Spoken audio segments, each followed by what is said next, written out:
Anaerobic respiration. Sometimes certain parts of the plant, including fruits and seeds, may temporarily respire even in absence of oxygen.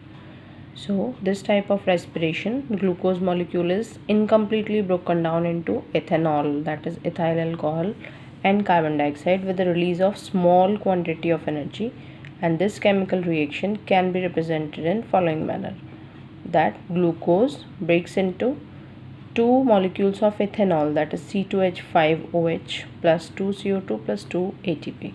This type of reaction is called as anaerobic or anoxybiotic respiration, as it proceeds even without oxygen. Anaerobic respiration in any part of a plant cannot continue for more than few days and the part ultimately die. Matlab, this anaerobic respiration is for short term only, it does not take for long. But there are certain microscopic organisms such as certain bacteria and fungi which normally respire only anaerobically.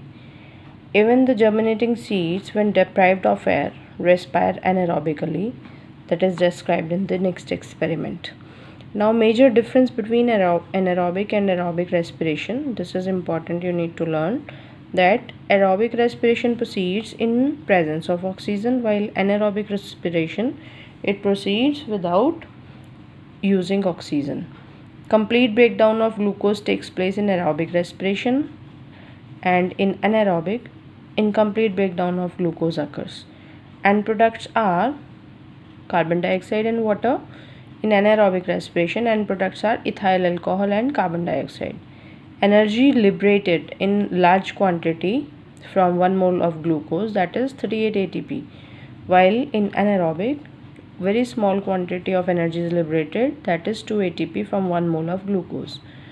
And aerobic respiration occurs normally throughout life, while it occurs normally temporary period duration only.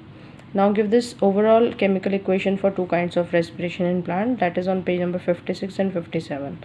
One difference other than those reflected in the two chemical equations, this is that only duration, that aerobic occurs for longer duration throughout life, while anaerobic occurs for a small duration, temporary period.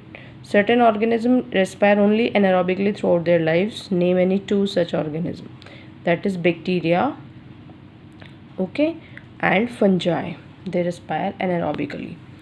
Now there is experiment on respiration in plants. First experiment is to prove that oxygen is used up in respiration. An apparatus is arranged as shown in the figure, that is flask A and flask B. Flask A contains germinated bean seeds, while flask B contains dead boiled seeds together with some antiseptic such as carbolic acid to avoid bacterial infection. Now wet cotton wool is again arranged below at the bottom of the flask, that provides water to both the samples, and a small tube containing soda lime, that is a mixture of sodium hydroxide and calcium oxide, is suspended in each flask for absorbing any carbon dioxide released by the seeds. Now after a few days, delivery tube, this is the delivery tube, that is one end is dipped inside a trough filled with water. Okay, delivery tube connected with flask A will show a great rise in water level.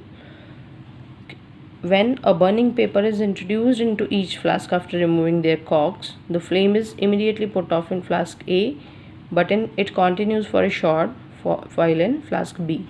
So this proves that oxygen was absent in flask A, that's why that burning splinter was put off fastly. So it shows that flask A, oxygen was used up by germinating seeds, and volume of oxygen so used up was indicated by the rise of water, because they created some vacuum which will be filled by uprising water. And in the delivery tube, there are two simple questions which you can surely ask. Why is there a slight increase in the level of water in delivery tube of flask B, and which of the two flasks, that is A and B, is a control?